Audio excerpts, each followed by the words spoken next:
thank you very much for the opportunity to be with you and to listen to this extremely fascinating conversation. I'm going to shift the topic from economic development and the role of technology and training in achieving greater equality to the issue of political incorporation of immigrants and political empowerment of immigrant communities in the United States and in urban America.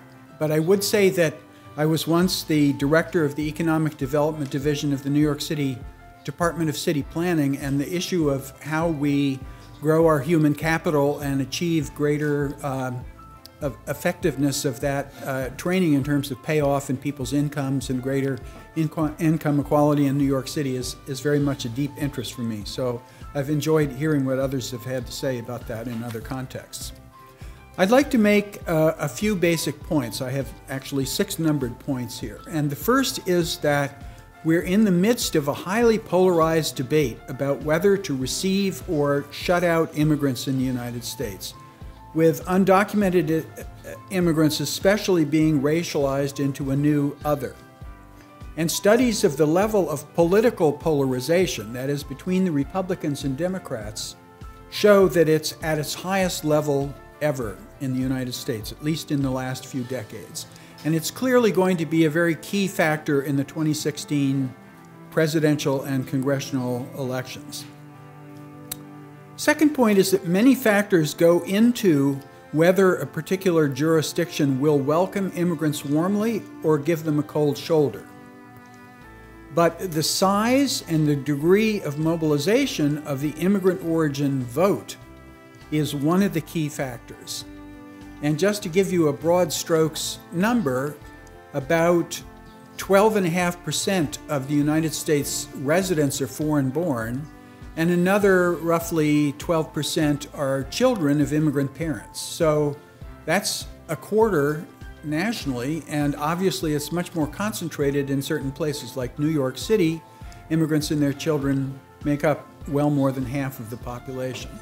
So we're not talking about something marginal here. We're talking about something that's going to have a core impact on what the United States is and will become. Just to give you another slant on that, 9 states are considered to be swing states in presidential elections. And in 2002, 30 million votes were cast in those 9 states. And Obama won by only 700,000 votes. So you can see the closeness of a lot of the political terrain in the United States and the potential importance of the role of immigration, both in terms of a valence that sends people in different directions and immigrants as voters, is quite important. Third point, the 2016 election is going to be similarly close. And naturalized immigrants cast 2 million of those 30 million votes in those 9 swing states, or roughly 6% of the total. They have slightly less turnout than native-born people. And yet there are probably another roughly 3.6 million non-citizen people who are of voting age and have been in the United States long enough to become citizens. Some of them are undocumented and may not be able to make that shift in status, but many are. And this is a large, untapped potential political force. The situation is even more pronounced here in New York City, where we have about 5 million voting age people, voting age citizens in the city, and roughly a third of them are foreign born. And if you add in their children, it comes to more than half. So that leads me to say that we need to naturalize potentially eligible foreign-born citizens, we need to register them to vote, and we need to mobilize them in our elections. Now, I'll conclude by saying there are a lot of barriers to getting this done, and we can discuss them perhaps in question and answer.